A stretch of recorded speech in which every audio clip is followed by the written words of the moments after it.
brain. That was like our brain moment of the day. So welcome. Welcome, Vanessa. Awesome. Hey, everybody. Crafty Gemini. In fact, Vanessa, it's so funny. I said to somebody, I have Vanessa. They're like, who's Vanessa? I go, oh my gosh, you follow everything that she does. Crafty Gemini? They're like, oh. Yeah, a lot of people don't know my first name, but I try to put at the beginning of each of the tutorials, but still, I get all the time, hi, Crafty, or hi, Gemini, or Veronica, or whatever. It's fun. Well, thanks for doing this interview today. And everyone that popped in, this is going to be a great interview. Number one, because we're going to hear how Vanessa started her business.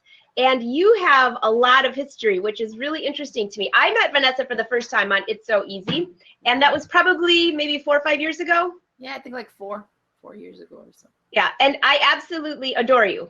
I loved your projects, and you were so sweet. And so then I mentioned your name to my sister, and my sister goes, oh my gosh, go back and get a photo. That's so funny. So cool. That's when I first met you. And so we talked a little bit, and I've run into you in different places, and I follow what you're doing, and you inspire me because I watch things that you do that I thought, oh my gosh, that's what I was going to do. How did it work? Things like that. And so I think this will be really beneficial for not only people who want to start a business, but a lot of your fans that want to get behind the scenes with you. Yeah, behind the scenes, or people that are maybe toying around with that idea of taking a hobby to kind of to the business level. Yeah. So, okay, first, let's start with, you went to school for something. Well, I mean, I really wanted to go into engineering, and then I graduated business because college bored the heck out of me. But yours is even more extreme. What did you go to college for?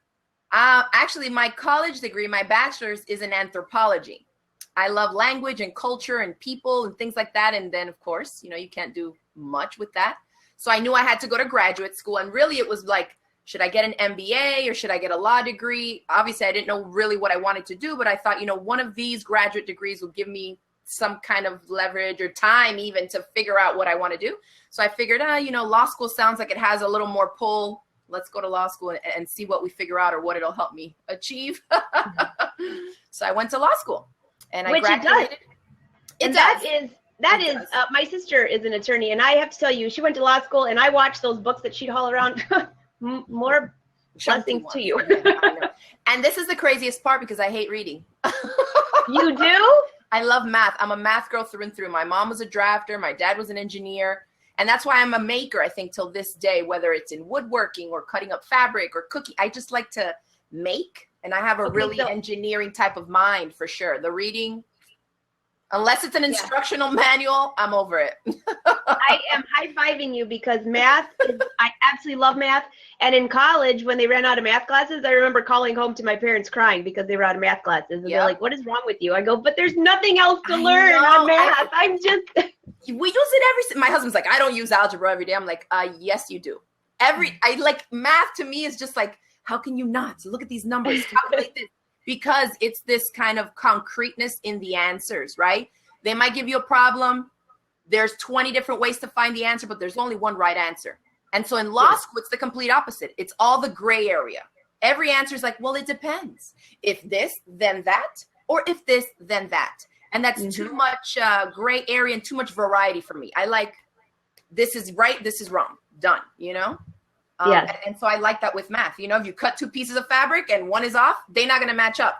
That's it. There's nothing around that. It's not going to match. It's not, well, the color of this one and that. No, you know what I mean? Like it's just concrete in front of your face. That's it. You're so right. All right. So you went to school for that, and then you worked in that field for a couple of years. What made you decide to start your own business? Or did you just come across it, or did you just wake up one day and go, I hate my job, I'm going to do something new? So I think with like us in this industry, sewing, quilting, crochet, whatever, like if it's garments or crafts and things, I feel like a lot of people just look at that aspect of it. I think for me, I'm a teacher first. And so what I've always done my entire life is teach. So when I graduated from law school and I didn't want to practice law, I taught.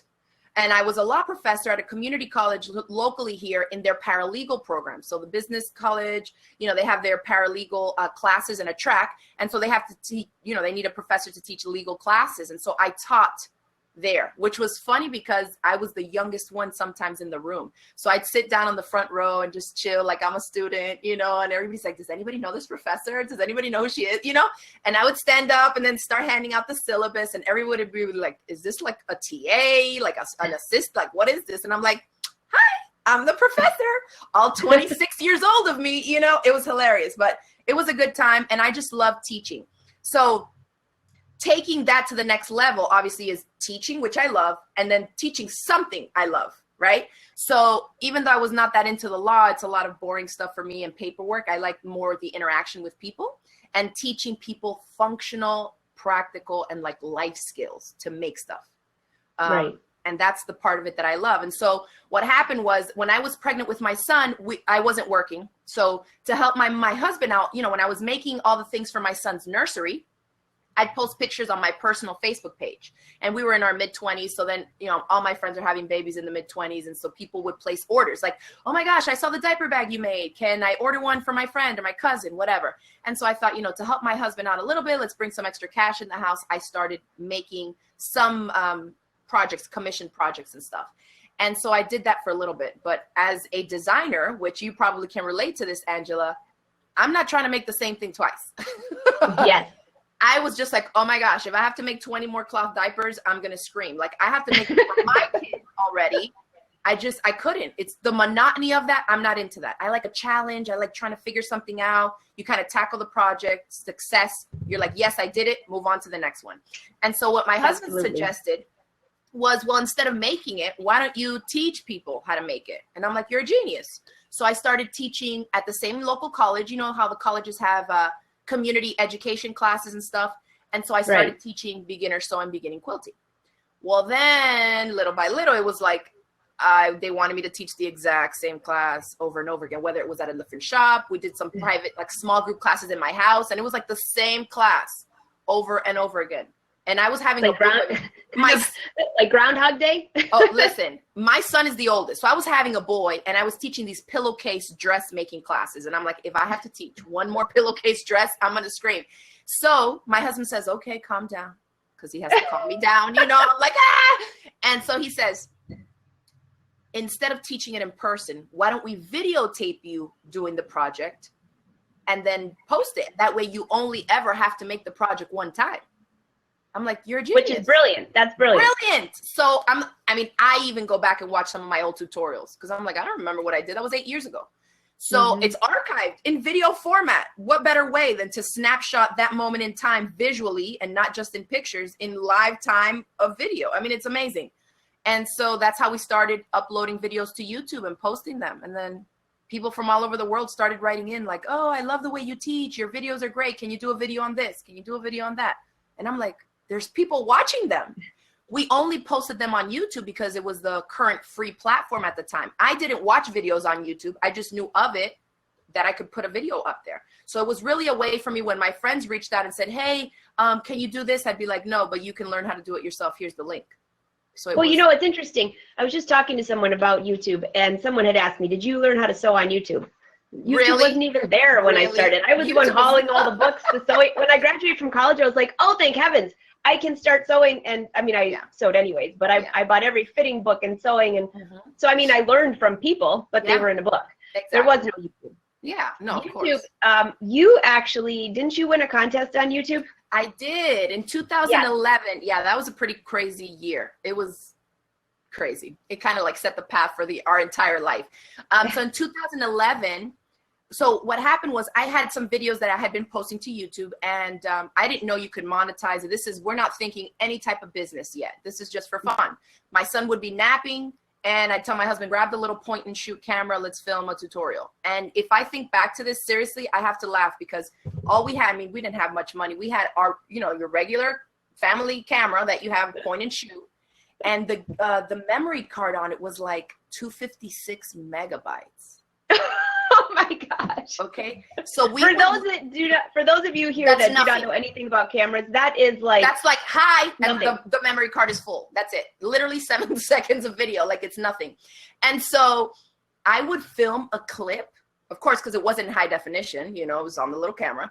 I would film a clip and the card would be full. So I'd stop, take the card, put it to the camera, dump it onto the hard drive, okay? Get the card, clear out the card again, reformat it, put it back in, and film the next clip. Can you imagine filming a full tutorial like that? I don't even know what I was thinking. It was insanity. But that's how we started. That is insanity. That is like, well, yeah. And the hilarious part is that's all that there was to offer were cards that big. In fact, I just bought a laptop and I was complaining that I got a good deal on it, but I wanted something small for travel that would fit in my purse, but I didn't want a tablet. So I found a great deal on this HP that flips back, and it's awesome. It's super light, but there's only 500 gigabytes. And I said that. And you're like, that's nothing. What are you talking about? I'm like, well, my software is like 500 gigabytes. So. Yeah.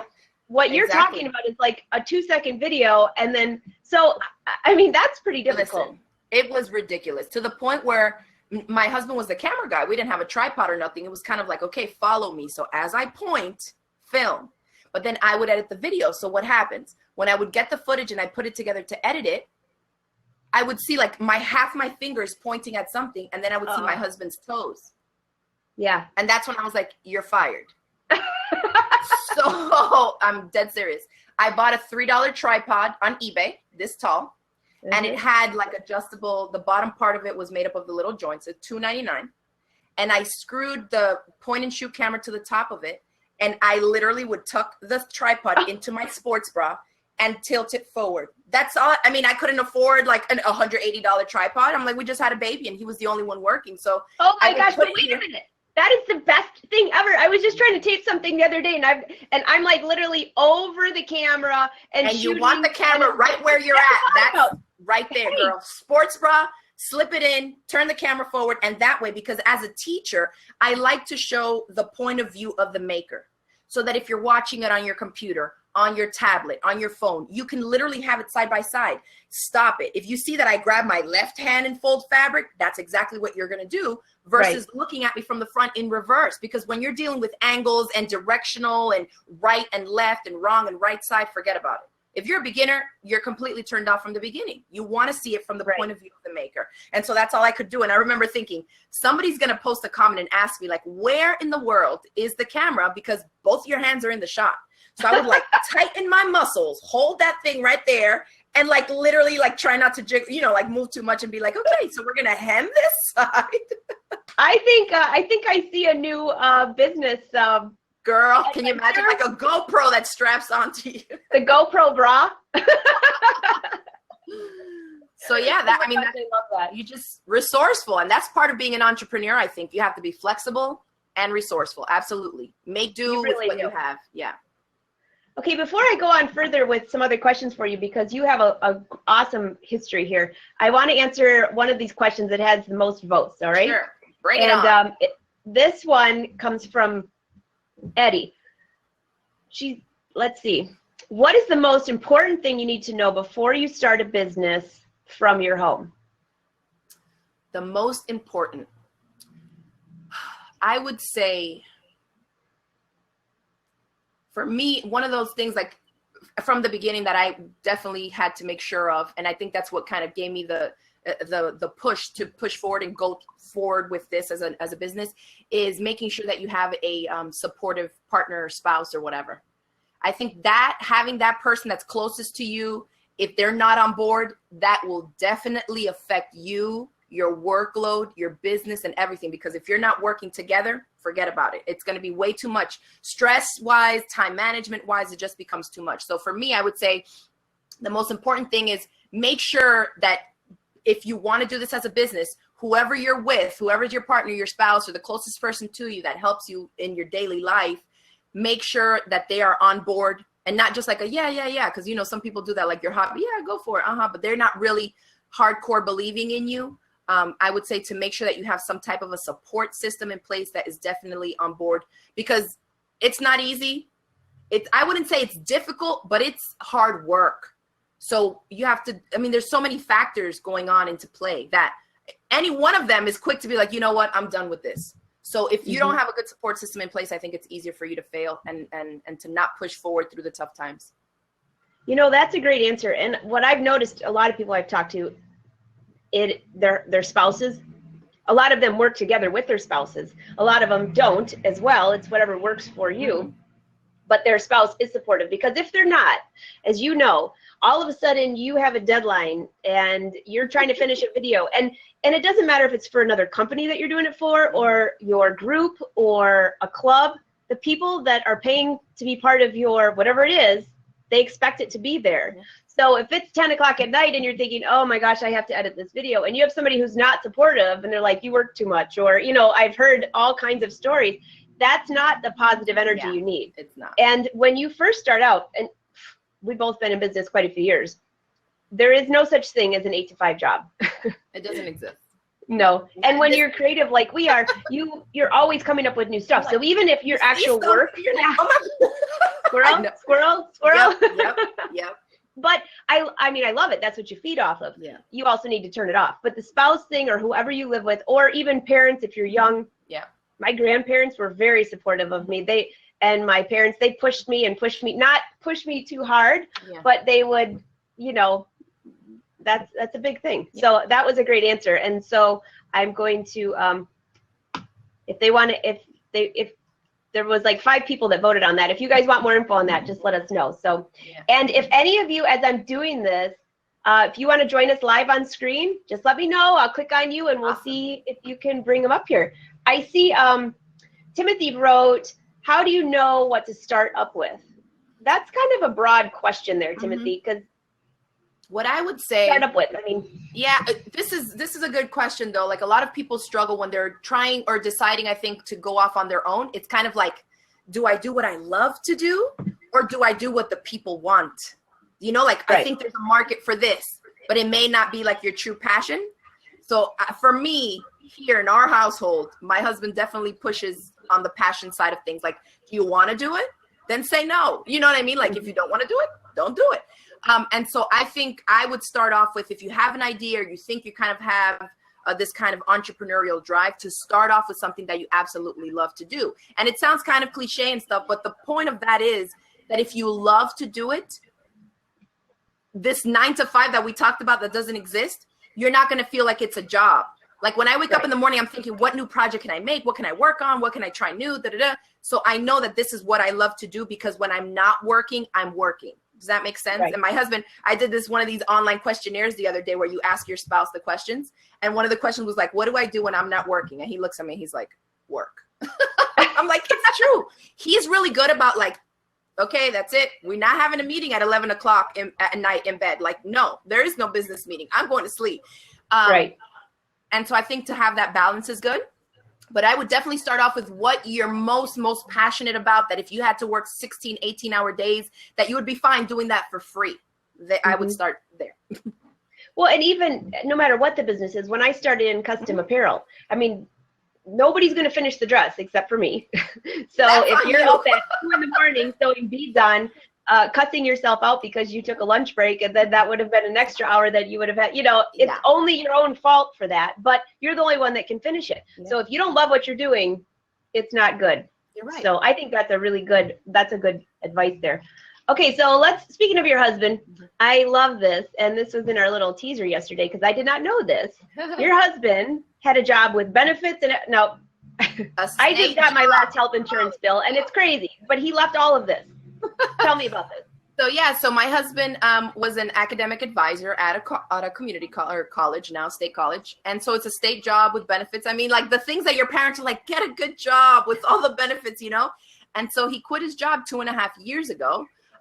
Wasn't very well received with a lot of people, you know, like just your family. They're not going to want you to like, you know, they're thinking these guys are young, they're crazy, they're like going off, but the parents are like, you got benefits. This is a solid job, stable job, but we're not really like that kind of, you know, I feel like that's two different things. Some people are fine with a 9-to-5 job and they like the stability.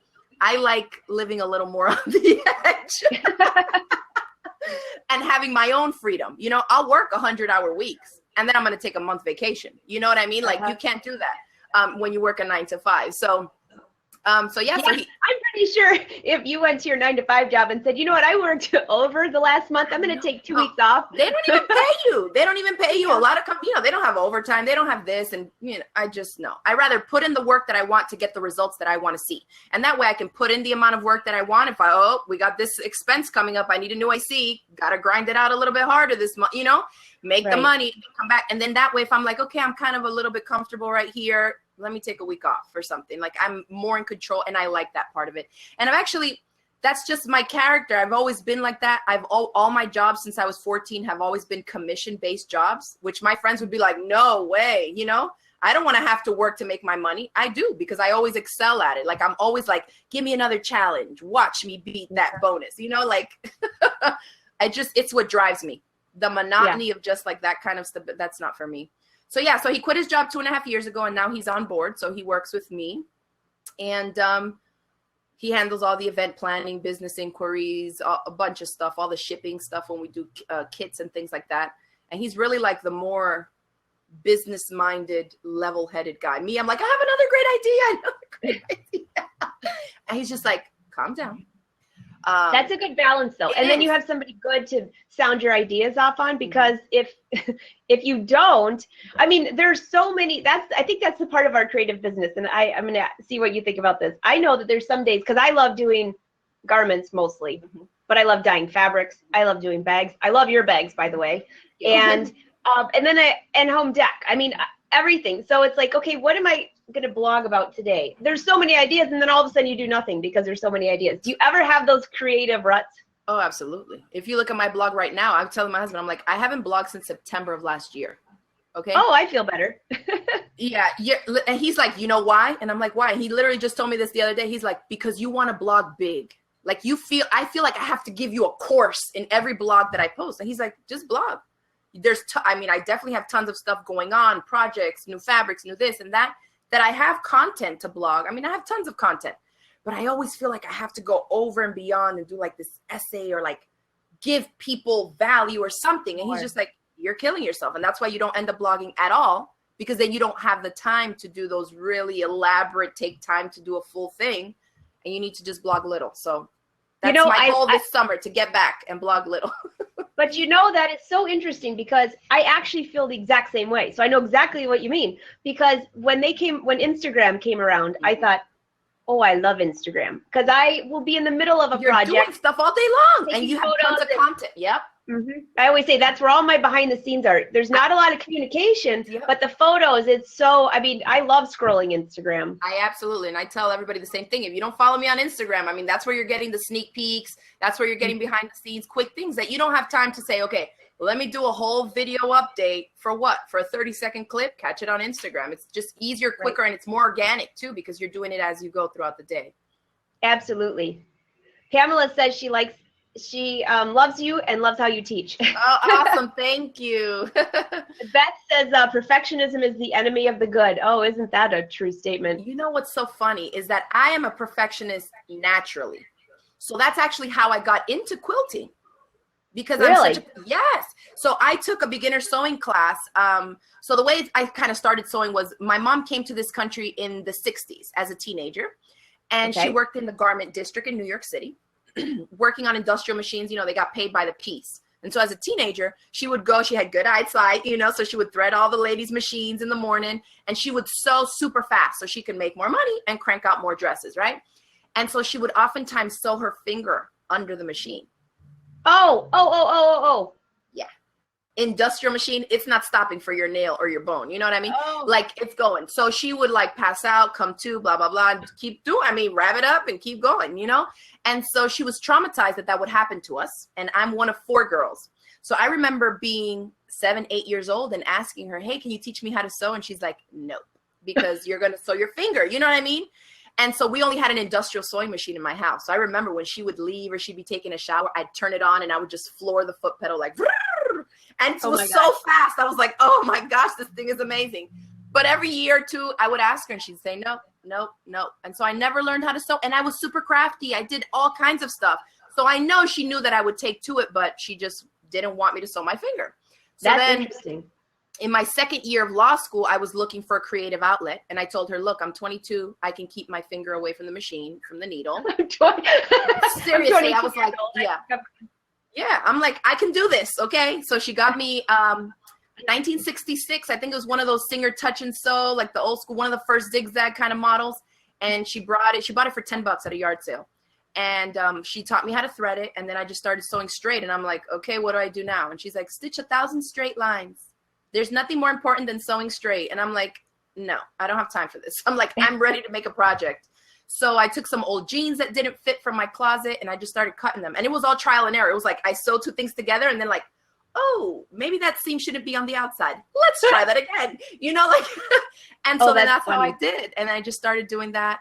But then I took a real class on a pillowcase at a local sewing shop.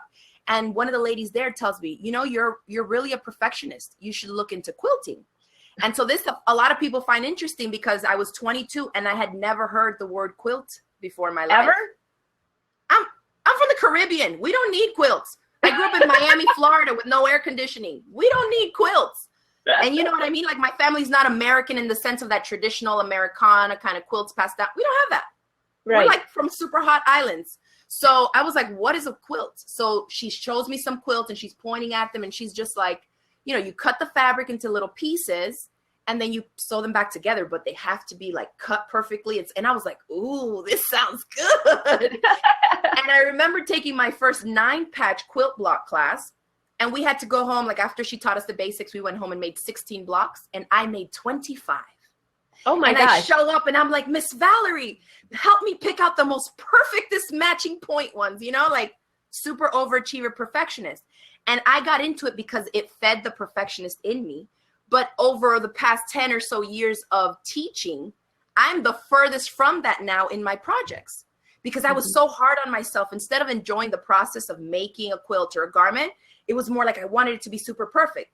But then I go to quilt shows and I see things with ribbons and I'm like, that's not perfect. And then it's like, wait a minute. Why am I killing myself when I really should be enjoying the process more? So in teaching, and because when you teach, you know, you have a classroom full of people. You might have 5 perfectionists, 3 people that don't even want to use rulers or measure. Yes. You know, you have 5 people that want you to do it for. I mean, it's just such a big mix of people in the way they learn and in the type of artist that they are, that you have to adapt. I can't be pushing my perfectionist tendencies on someone who doesn't want to use a ruler to measure.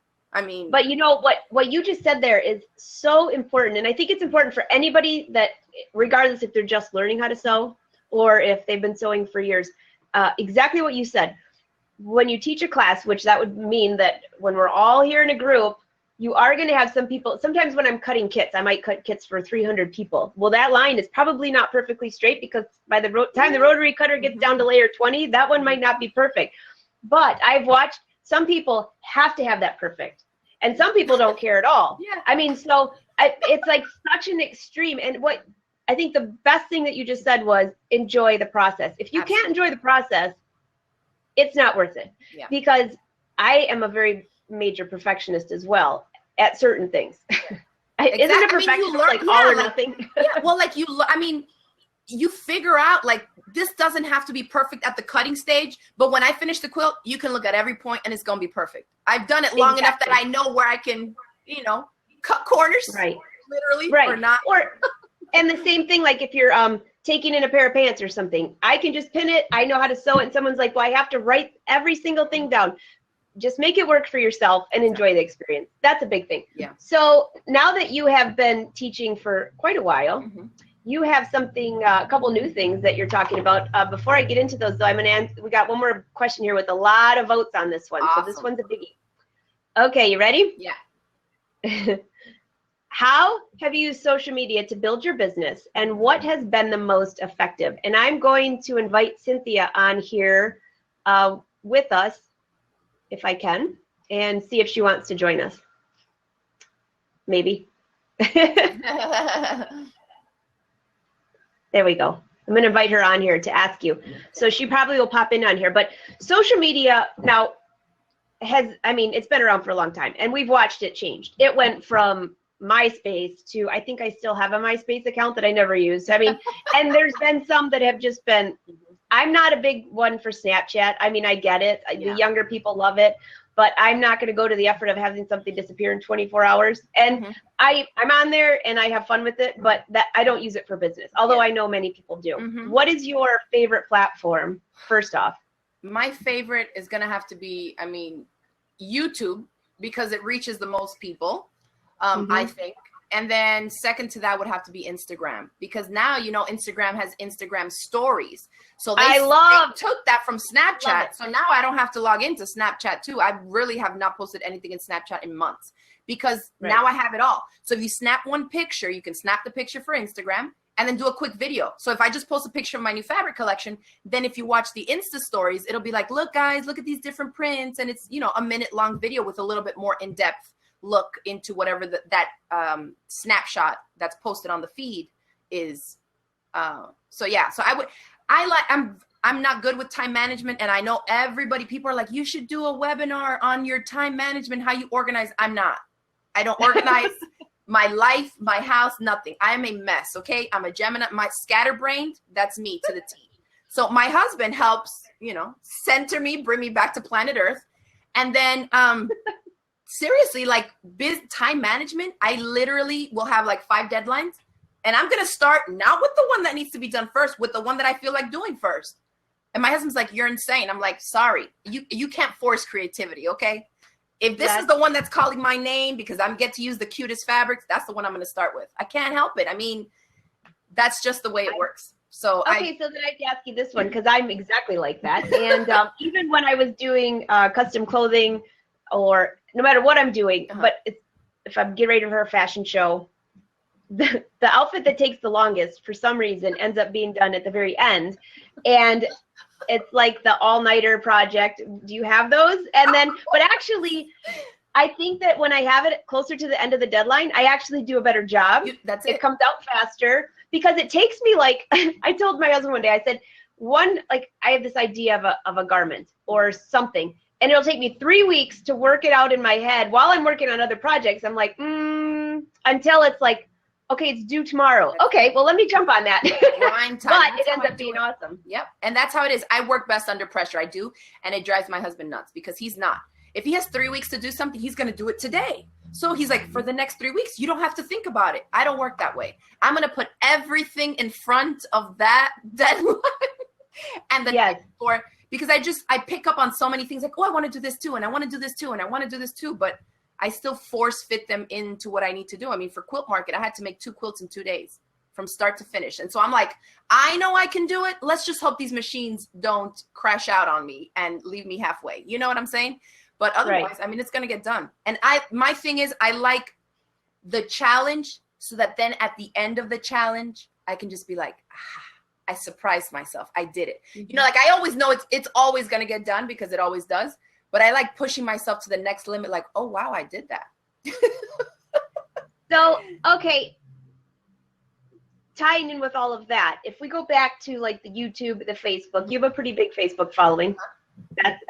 And the Instagram. Like 68,000 or something. Yeah, that's big. On Facebook, But you don't reach everybody every time you post, because, all these platforms are now, you got to pay for ads. They don't show it to everybody and whatever. So, I mean, the best thing for me as a business, as an online-based business, is to build your email newsletter list. Because, I mean, if Facebook changes tomorrow, if Instagram changes tomorrow, if your account gets hacked and you lose all your followers, what are you going to do? The only way you have to reach these people is by their email. What are you going to start again from scratch? Right. That's a big thing. And the other thing is, I have a lot of people who aren't on Facebook, and I do the Facebook live shows. So I'm trying to download those now and put them on my blog, so somebody who's not on there can actually watch that, and to try to reach everyone. The email is just the easiest. It shows up in your email box, and you can pick what you want to follow. I absolutely agree with that. And I remember for years when I would watch some social media, different things, they'd always say, email address is the most important. I'm like, I don't think I've ever sent out a newsletter. And then I looked in my MailChimp, and at that time, I had like 5,000 or 6,000 people I was paying for that I'd never sent an email out for. And I'm like, okay. I follow this guy. Well, I don't even follow him. I have a book that I've read of his with a specific formula on this thing, and his name is Jeff Walker. And that's what he says. He's like, your email newsletter list is literally your ticket to printing money.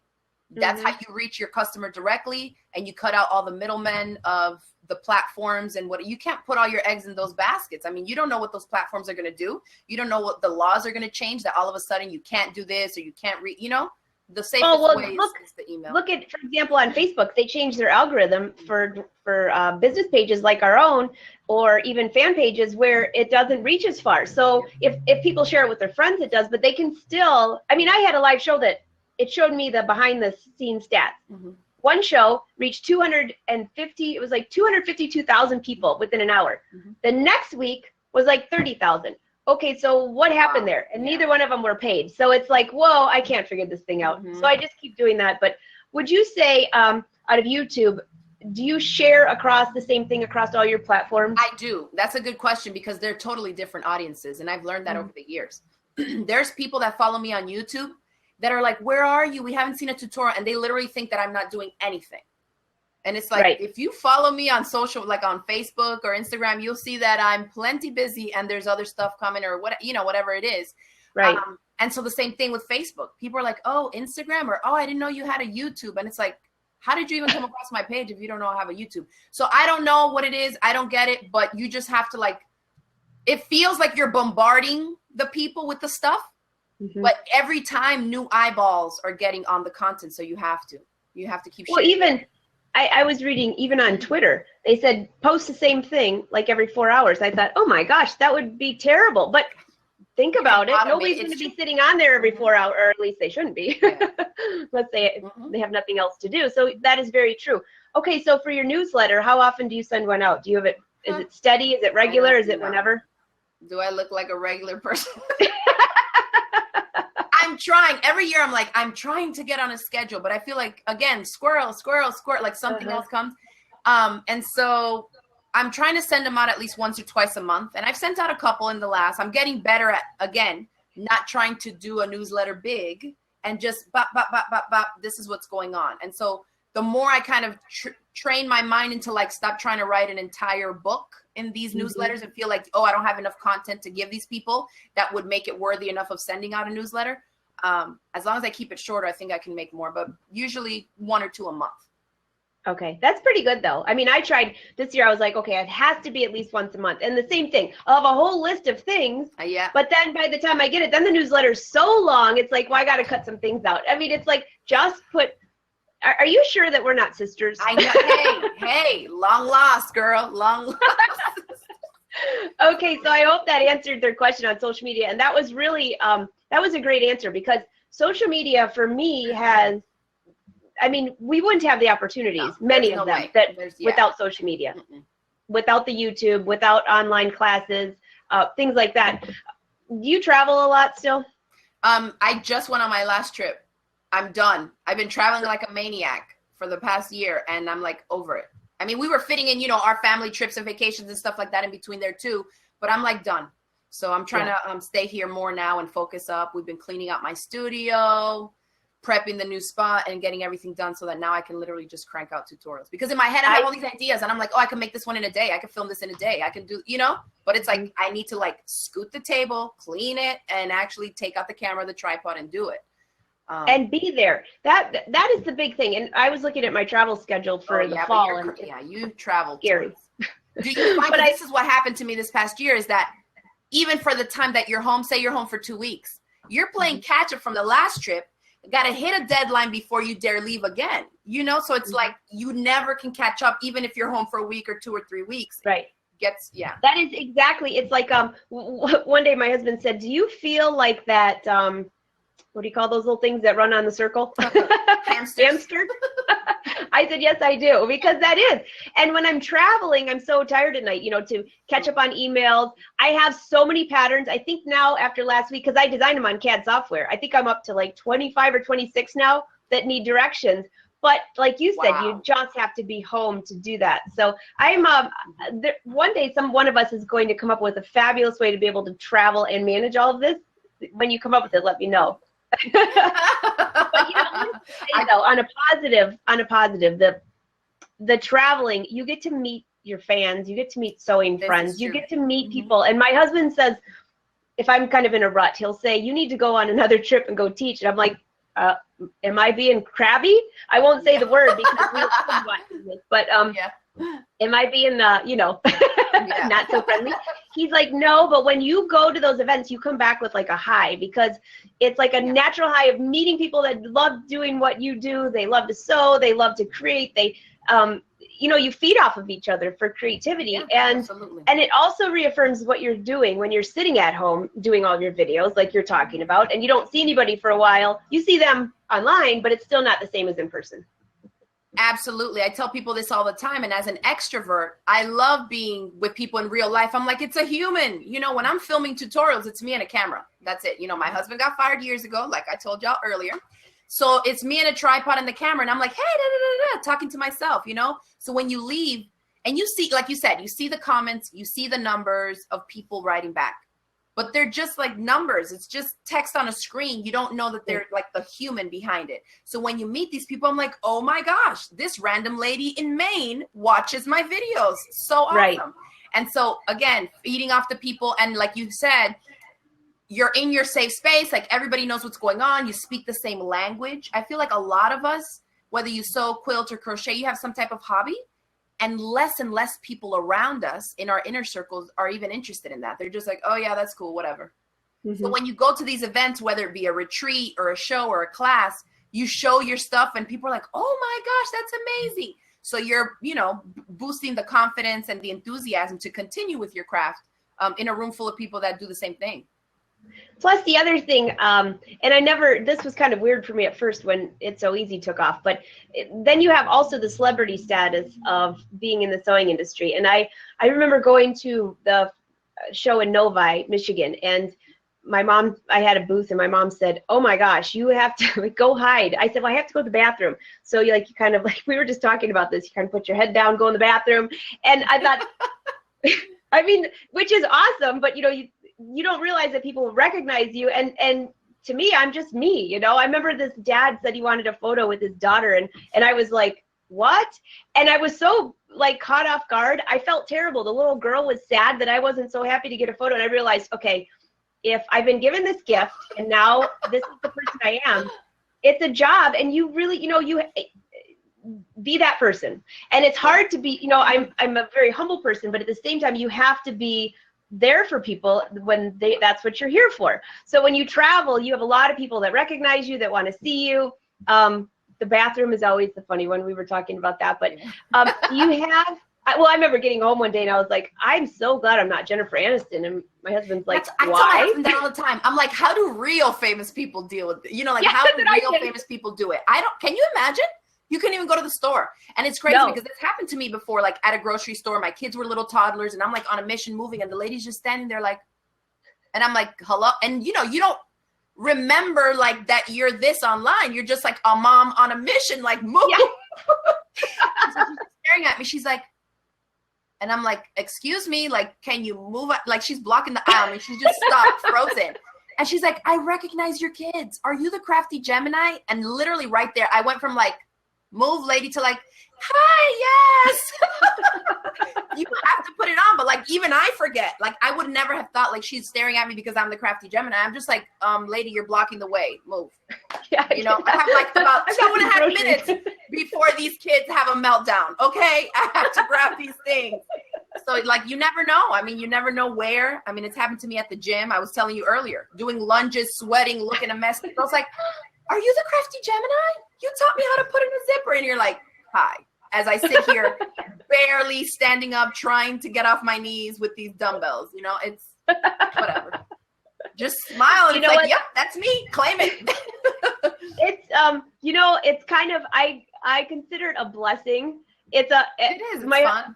I mean, it's awesome. And I feel very blessed for where we are. I think that you have handled your celebrity status with great grace. And thank you. I say that in a way that's positive because there's some that, in any industry that it's like, oh my gosh, really? Get over yourself. But when you love what you do so much, same as myself, that it's not even like, I think what you just said about the grocery store, it's just me, I love doing this, but I love meeting the people. I absolutely love it. And I remember when I first started teaching on Crafty, and you'll probably relate to this because you have so many fans everywhere. I'm an extrovert, but everything I was doing is on the computer. same thing. You're taping by yourself. You're on the computer. And at the end of the day, my husband's like, do you want to go to dinner? And I'm like, oh my gosh, I've been around people all day. He goes, you haven't even gotten out of your pajamas. You're just answering comments and stuff. How funny. So it's a happy medium. But so I do travel a lot still. But you, speaking of traveling, this is where I wanted to go with this. You have a new adventure going on, and didn't you just open something new that maybe everybody hasn't heard about? And this is going to be a huge another thing to add to your business entrepreneur list. It is, and it's a totally different business model and mindset. I mean, I never really understood, like I'm looking at business models for people that have brick and mortar, like quilt shops and fabric stores, and it just doesn't make sense to me because online, you can reach so many more people, and I can reach people and sell stuff while I'm sleeping, you know, right. All around the world. It's working for you 24/7, whereas a brick and mortar store, it's only open for whatever set hours you have, and you're only reaching really your local audience unless you have people driving in. And so we decided to tackle on a new venture this year by opening up a brick and mortar sewing studio. It's called the Sewing Coop. We live on a little farm. Love that name. We live on a little farm, so I thought it was fitting. And, you know, you have to find something that the LLC name is not taken, and everything is like the sewing this, the sewing studio, the sewing that, you know, so I'm like, whatever. So I came up with the Sewing Coop, and it wasn't taken. So I was like, yes, I have a new business. And the logo is like a little chicken with needle and thread. It's super cute, and it's very fitting for our lifestyle on a homestead here. And it's in Gainesville, Florida, where the University of Florida is located, North Central Florida. For those of you that live anywhere in the South or in Florida, you can check it out. The website is just thesewingcoop.com. And it's about 650 square foot for the front room. I have another smaller room in the back, but we have sewing machines set up there. I'm going to type this in. Sewing, SEWINGCOUP.com. COOP? Yeah. COO. Mm-hmm. Spelling and geography is not my. Are you gonna? For those that don't know you, that haven't like watched you on Facebook with your two adorable children, you had all those chickens and like. We do. We have got everything going on over there. Chickens, ducks, goats. Yep, we got all that stuff. So the name is so perfect. It is. It really is. People are like, I love the name. Like once they see it, it's like, yep, it makes sense for me to have that. So we're really happy with it. We just started teaching classes there last week, kids and adult classes. And I'm teaching sewing, quilting, handbag making, and crochet right now. That's really cool. So people can travel there to Gainesville, Florida. Mm-hmm. And for those that people don't know where Florida is like the biggest state ever. I mean, when I drive down, it's like I get to Florida, I'm like, oh, we're in the Keys, and that's like a whole other day. So where are you on the ocean side or the? Florida, not right smack dab in the center. So I'm about the same distance east and west, about an hour and a half east and to the Gulf. Okay, so for all of you watching, that's pretty close, and Florida is awesome. It is. Especially in January, February, March. This is true. When you guys are under, I don't know how many feet of snow up there. Everywhere else. Oh, I know. Yeah, so it's a little spot. Are you going to have, like, you're going to have your classes listed so everyone can go on there? They're all on the website right now. We have a calendar listed, and then we have the classes, and they're separated by categories. So say you have a child, you can just look at the child's classes. If you want to do sewing, just look at the sewing classes, and they're all separated out like that. All the information, super detailed information on what you get, what's included, whether there's a kit included or not, and what you'll be learning. I try to do for all my classes bullet points of what exactly will be covered in the class. And that way, if you're a beginner, you can say, well, you know, I've used a sewing machine before, but I need to learn these things, and you can see exactly what you'll get out of it. So you're not kind of repeating or paying for something that you already know how to do. And then going forward, we're going to be doing some workshops and events and things where people can do like full day weekend classes, kind of like a retreat. We're in a really kind of artsy part of town. There's a lot of Airbnbs. There's a restaurant right across the street. So I'm looking forward to hosting my own retreats there as well. That'll be nice.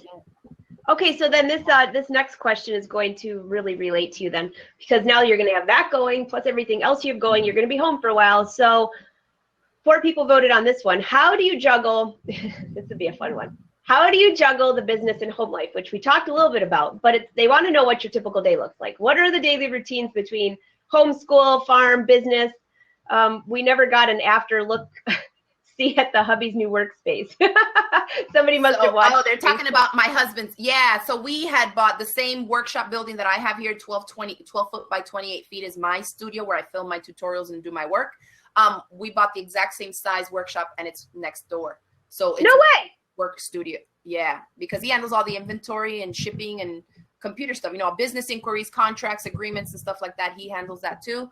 And so he has his own building there. It hasn't been finished. That's why I haven't posted the after picture. After that, we started traveling. We took the whole month off of March. So we were in Costa Rica. So can you imagine playing catch up after taking a month out of the country?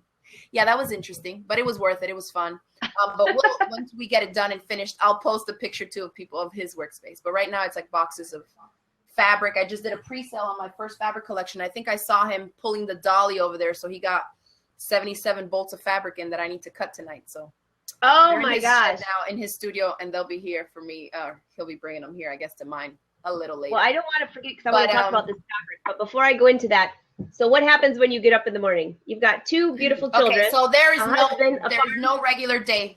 There's no regular day here. I'm not organized. I literally wake up like, oh, so what are we doing today? And my husband's looking at me like, the full list of stuff that you have to do. And I'm thinking like, can I start a new project today? Something different. No, you actually have a priority list, a to-do list that you need to hit. So when I wake up in the morning, I'm try to at least 3 or 4 days a week. A lot of people think I don't sleep. I get up literally at 8 a.m.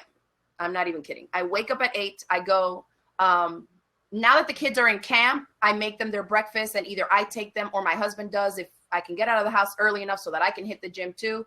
If not, he takes them and then I just go to the gym. By the time I get home from the gym, it's about 10:45. I take a shower, I eat, and my day starts at noon, really. This was the perfect time for me, Angela. 12:30, I showered, got my little kombucha on, my little drink, my little lunch, and then I start working. So it looks like whatever is on the table, you know what I mean? Like whatever deadlines, whatever projects. If I'm in the middle of ordering some inventory or stuff and I'm going back and forth with vendors and companies to order things, I might just jump on email, straight away, or jump right into a project. I personally prefer to work on my projects late at night. Because I just feel like, okay, the kids are fed, they're in bed. My husband is chill. He has nothing to do now. He can be in bed. And that's when I feel like a little bit more at ease to just do the creative part of things. During the day, I feel like if I'm making something, I'm like, are there phone calls that I need to make before 5 and these places close? Is there somebody that I need to reach before they leave the office? Like the business hours part of things. Because otherwise it'll come to me like at 8:45 at night. And my husband's like, you realize it's 8:45. These people are not home. I try not to return emails when it's like super late. I'm an early person. I'm early morning. I'm reverse. I get up, like I try to get up at 5:30 and work out and do all those things super early. I used to be reversed, but when I like to fish and that's way early, so I kind of stay on that schedule. So I mean, it's not unusual for you to get like a ton of emails from me at 6 a.m. But I figured, well, they're going to be up soon. I'm not, but I try at 5 o'clock or 5:30 or 6. Wow. To cut it off. I usually turn my phone off at 6. I try to at 6 p.m. So that's my day usually will end. Amy's asking, what time does my day end? Usually I'm trying to get better now of going to bed before midnight, but really 2 a.m, easy. 1, 2 a.m. Oh my gosh. And what time do you get up again? At 8. Oh yeah. You don't get much sleep. You're young. And it depends too. If I have a deadline, I will go 45 hours with no sleep. I mean, you do what you have to do in this game, Whereas if I have a little bit more leeway, I'm just like, bye guys, I'm sleeping for 12 hours today, So then I'll do that. Oh, let me see. I thought I unplugged that phone. It must be ringing off the battery base, but. Oh, that's all right. We should have answered it. So no, that's answering your question. You are one busy lady. And you homeschool your kids too, don't you? We do. Yeah. So we do more kind of a more radical approach to homeschooling. It's called unschooling. Okay. So it's really more child-led. So again, no real structure. It's a free for all. That's but your kids are adorable, and they learn so much. If I watch one of your Facebook things, I learn more in like 2 hours. Well, so and that's part of the reason I share all those things, because I feel like my brand is more of a lifestyle. And so you see me here at some event and I'm standing in a booth showing off some quilts and meeting people, whatever. And then the next day it's like, here we are shoveling cow manure, boom. But that's my life. Like we just do a little bit of everything. So it's like the kids are inside, they're sewing on their own machines, making their clothes. And then the next thing, go feed the goats. And there they go. And so I just try to kind of introduce them to as much different type of lifestyles and aspects of the life skills that I'd like for them to have. as possible. Which is and so cool. then the rest of the stuff is like what? The cleaning, I don't do. The cooking, I do. I love to cook, so that's like my thing. But I don't, like, my husband does the laundry, my husband washes the dishes. And that's, again, comes back to this thing about having supportive spouses. I mean, there's not that many husbands out there that will be like, no. Yeah. You get to just go create in your studio, crank up the music, AC, and just like hang out while I'm over here doing loads of laundry. Like, so you have to have somebody who's, you know, willing to pick up the slack and the parts that you can, because something has to give. I know people like to think when they see entrepreneurs or like successful business women, especially, and us that we homeschool, so the kids are here with us every day. It's like, oh, you're superwoman. It's like, no, my husband does a lot of the stuff that you probably think I still do. I don't, you know? Which is awesome. So, I mean, I just think that's great. Yeah. There's a ton of questions, but we're just about to an hour. So I want to skip ahead here to the fabric, because I think it's really cool. That's another big adventure you're doing. And there's a couple people here. Oh, Lisa, by the way, asks if you still garden.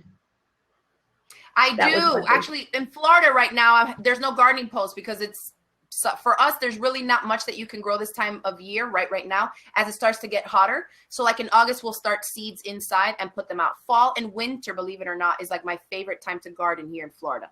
Everybody else around the country is like putting stuff in. It's too hot here. The bugs, the humidity, the mold, the milk. I mean, it's too much. It tears up everything. So it's really not, I mean, it's worth the effort in some sense, but right now we just are like, okay, we'll chill until August and we'll put some stuff in.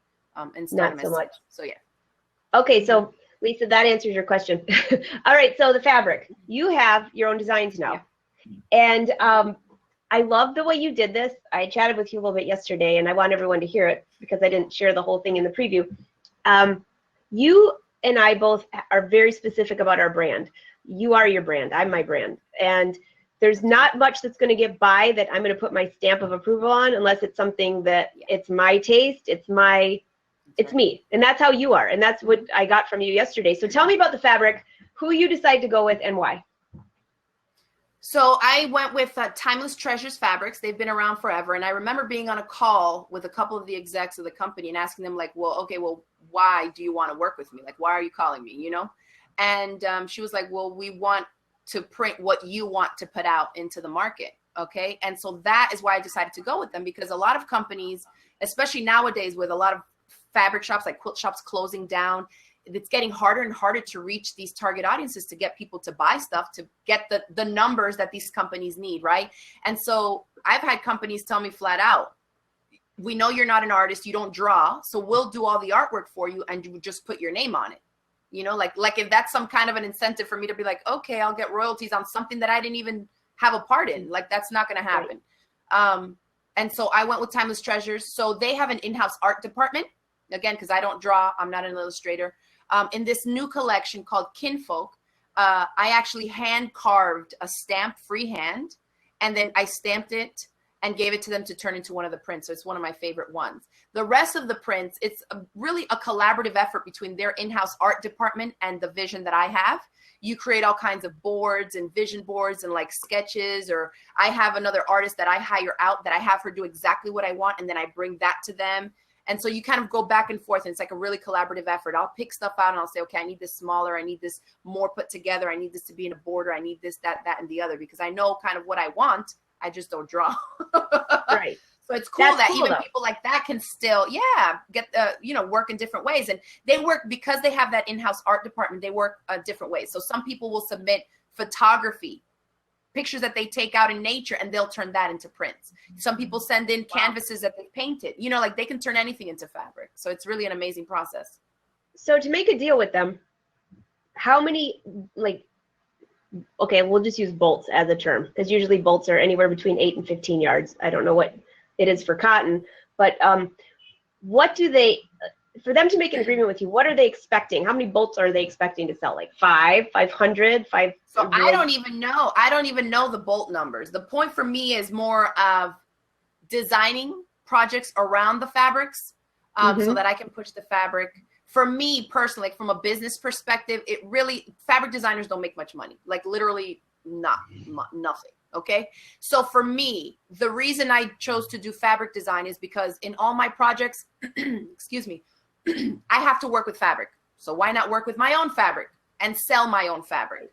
So this is kind of like there's two schools of thought on this. There's some designers that don't sell their fabrics and some like me that do. For me, it's not an option to not sell my fabric, because the only way that it's worth it for me to even make a little bit of some kind of money is if I sell it myself.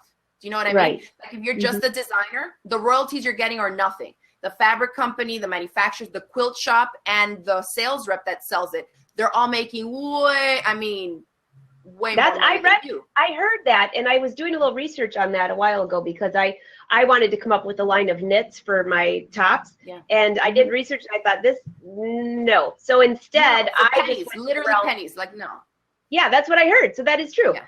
And I was curious about that, because I thought, well, instead, what I do now is just buy the fabrics that I use and buy extra and sell that after my Facebook shows and stuff. Well, you're making more because you're selling it wholesale. You're buying it wholesale or whatever, and you sell it retail. That margin is way better than royalties. So that for me, and I know I get some pushback from shops who are like, we don't, we're not used to competing with fabric designers and stuff like that. And I'm like, for me, I have to sell it. If I don't sell it, I won't be designing fabric. Business wise, that's what it boils down to. Well, and you know what? Your projects, your bags, I just love your bags. Many people on here, I saw Samantha, if she's still on here, she loves your bags. She's from St. Joe here.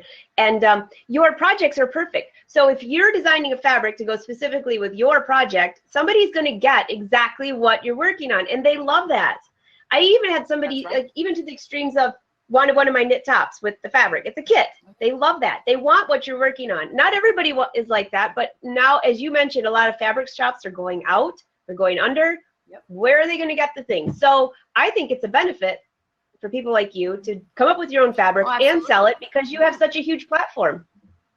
Exactly. And we can reach more people as like celebrities or whatever online using social media and the platforms that we've built up over the years. We can reach a lot more people than a brick and mortar store on the corner in some random town, So I think it just makes sense. And because I design the fabric collections with the types of projects that I do, which can be anywhere from garments to handbags to quilts, I design fabrics for that purpose. So you're not just going to get a print that can only really be used in a quilt or would look better in a bag. I design with a variety of projects in mind, so that you can use it for a variety of different purposes and have it in your stash and match it up with something else that goes good. And you can still show off the print in that actual project.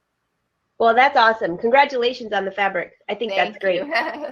I think there's just a couple more handful of questions. Do you still have a few more minutes, or do you have to run? Sure, totally. No. I'm okay. Good. There's a couple ones that came up here that I missed earlier that are just fast answers.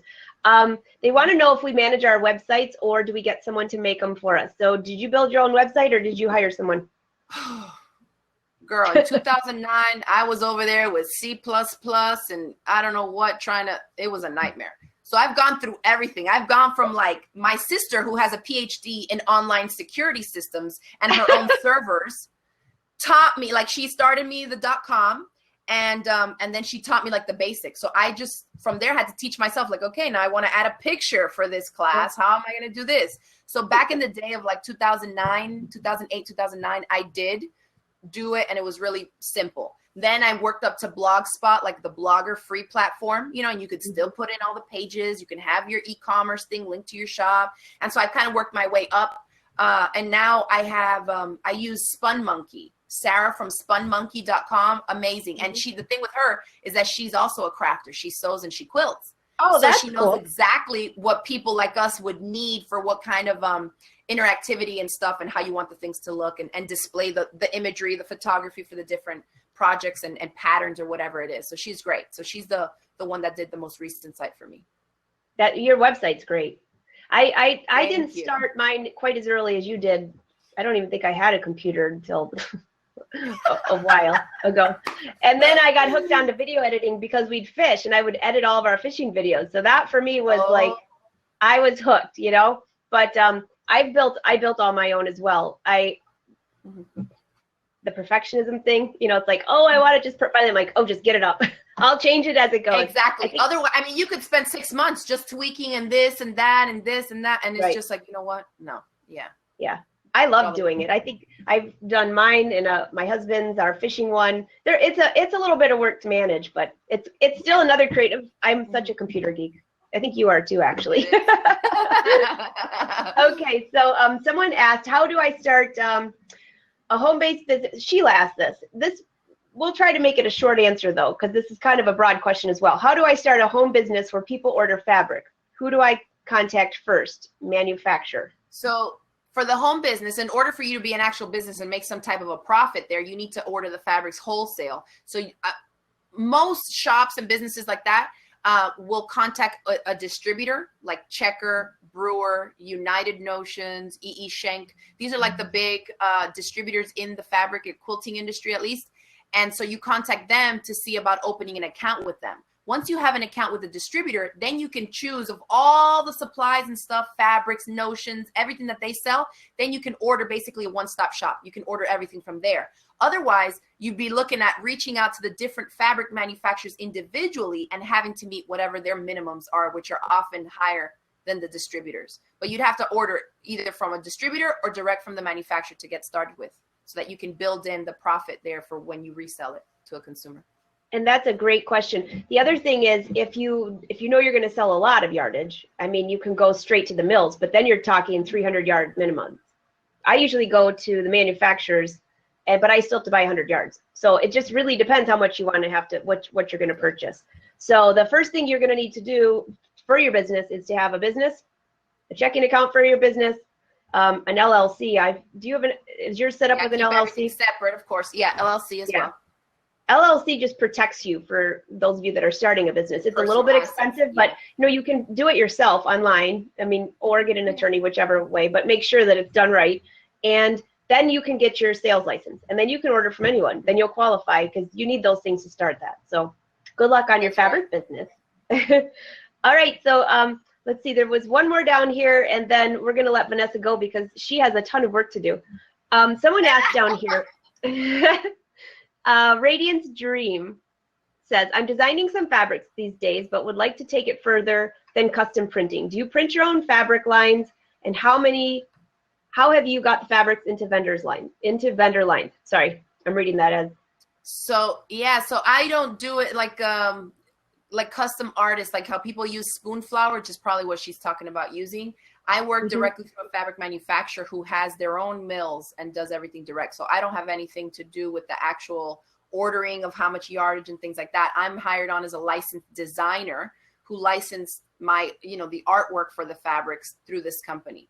So that part of it, if you're trying to do it as an individual and you don't get on with a fabric company, I would say first try to get on with a fabric company. A lot of them have submission guidelines that you can submit, like your portfolio of things that you have done in the past of your custom fabric that's already been printed, or artwork that you have that you want to put out to get on fabric, and try that route. Because if you can't get on with a company who has the resources to get it from the mills and get it printed out at that large of a scale, then trying to do that individually is a lot. I looked into it, and I mean, it's like 10,000 yard minimum. Like, that's insanity. Oh, that's a lot.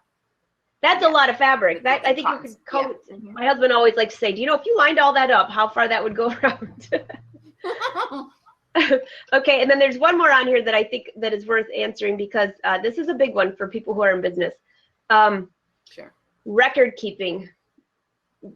I'm looking at your face. Do you like it? Do you not like it? This person, Pamela, says she hates paperwork, but I know it's a must. Do you recommend any software program that keeps finances in order and is user-friendly? So last week we had Janet on here, and she uses, I see you gagging.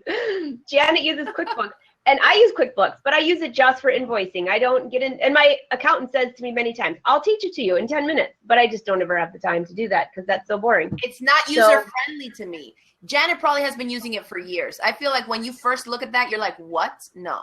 So I use GoDaddy bookkeeping, but even that is a hot mess. I mean, that's just one part of the game that I'm just like, really? It really gets me down to have to do that part of it. But I use GoDaddy bookkeeping. I think it's like $10 a month, and it just, you can tag in all your accounts. So if you have business credit cards, if you have business checking cards, debit cards, or whatever, or bank accounts for the business, you can all tie them in there, your PayPal and everything. And so then it like updates and goes pulling all the data.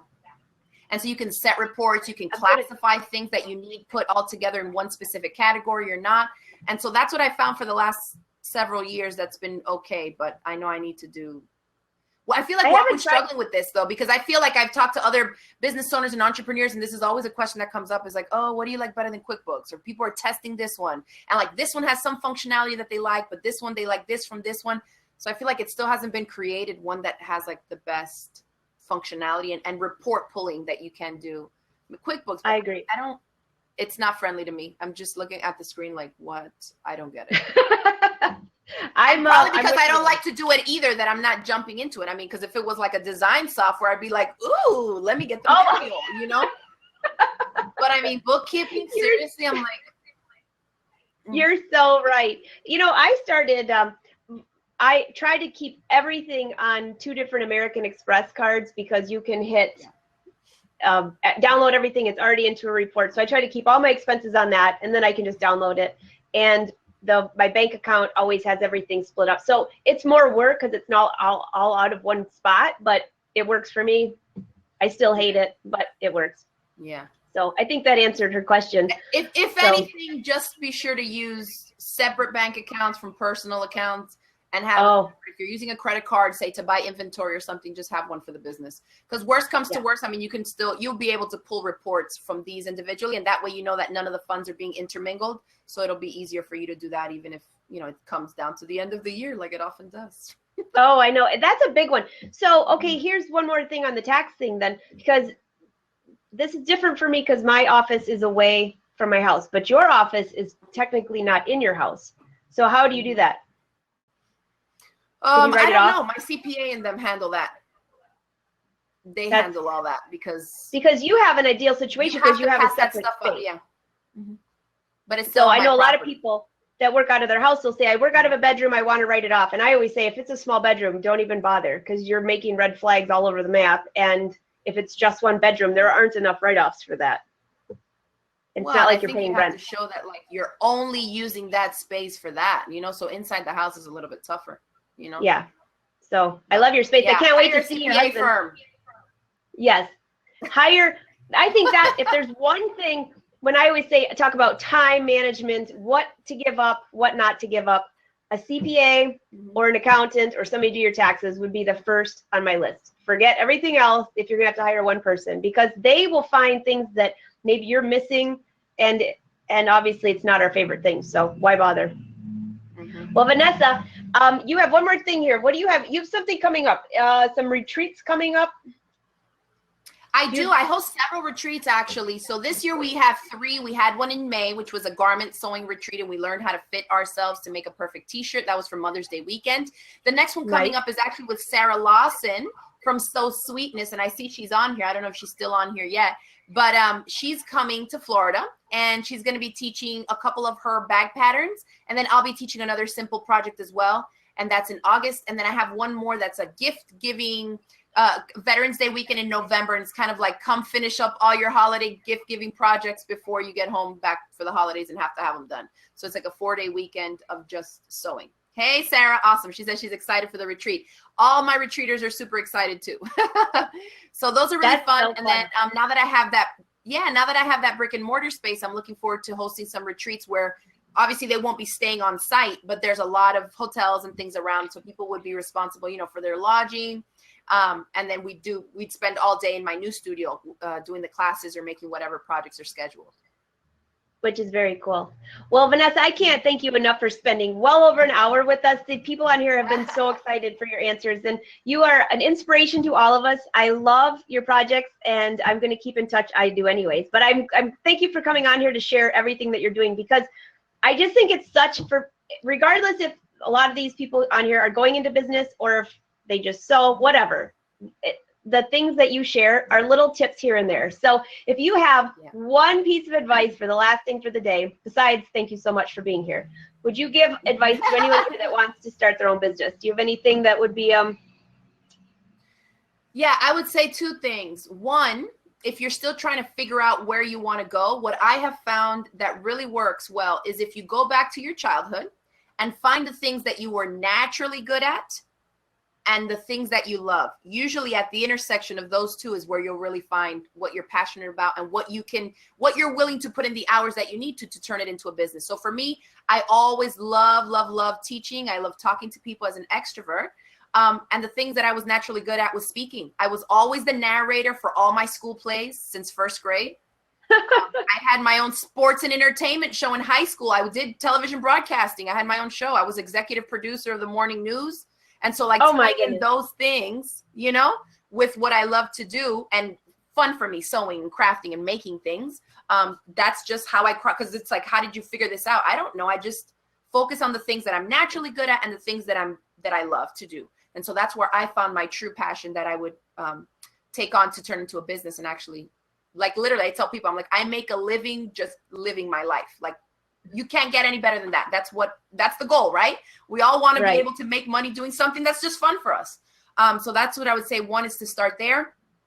And second would be to not worry so much about the competition or what's around you. I feel like you do things a lot differently than what the mainstream is. I do the same thing as far as in the industry goes. And for me, it's more about like, I don't worry about competition, because for me, you're not me, I'm not you. The internet, the world is very vast. There's plenty of room for everybody. And I'm not concerned. I don't have time really to concern myself with what somebody else is doing when I'm trying to do what I want to do. So instead of focusing so much on what else is already out there, I would say focus more on your talents and on your skills. Because if you have a quality product, you're going to find your way in the market regardless. You know, it's not going to be so much about, oh, well, there's 25,000. How many teachers are there that teach this stuff? How many YouTube content creators are there? Millions. I mean, there's tons. So I feel like if you worry about that too much, it's going to bring you down versus pumping yourself up and focusing on what you're really good at, what you like to do, and going that route.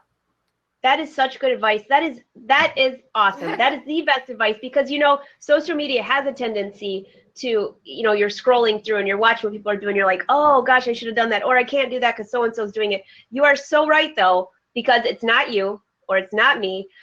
And you have your own following. And I have my own following, although they cross over, but it's still our personality. Exactly. There's some overlap. And so I feel like a lot of people think that, oh, I'm trying to get all these followers, like they can only follow you. You can follow 10,000 pages if you want to. So, you know. And the thing is, you know, I always said this would be fun to have the same project. Can you imagine if you, myself, and 2 other people all had the exact same? We should take one of your bags one of these days and everybody teach it a different way. I mean, or their way. Like it would chopped, be like chopped. It would be like whole different languages, because everybody teaches differently. So, but that's a great advice. That's a great advice for anybody in whatever field they're in. Don't get caught up in what other people are doing, because it will get you down and it is depressing. So pump it up. It's easy to catch. Remember, with social media, this is reality TV. Some people meet me and they're like, you're just the same like in the videos. And I'm like, because it's me. Can you imagine me saying lies 9 years ago? You can't keep up with your lies or the fakeness. Like, people can see right through that. And if you're not real, it comes across, and it's not sustainable as a business or as a person. Can you? I mean, people watch these videos. If they catch me like, well, 6 years ago, you said this and this and that. Like, I don't, it's recorded. So you have to be 100% real. Otherwise you won't last, because they'll catch you in a lie. Like we mentioned earlier, if you are your brand, that's all you have is your reputation, your word, and what you do. That's it. And I also think that how you treat people, as far as if it's your fans, if it's business, it's whatever, that is what's sustainable as well. And that's what I've admired about you. So that's why I asked you to be on here. Thank you. So, a ton of people on here said thank you for taking your time. Everyone, thank you for joining us. This was great. So Vanessa, thank you so much. We're going to keep in touch. I will make sure that I put some links here to join you on. What is your Instagram? Is it Crafty Gemini? At Crafty Gemini, yep. At Crafty Gemini, yep. Okay, cool. You can find me on there. Follow her on there. And thanks so much. We're going to leave this platform open after this, so you can always go back and refer to this, but this was live on YouTube and Facebook. Right. So if it worked, I don't know, technology. Yeah. Thanks, Vanessa. Good luck with everything. Thanks so much, Angela. Thank you. Same to you. We'll be in touch. Bye, everybody. Thanks for joining us. Bye, everyone. Thank you.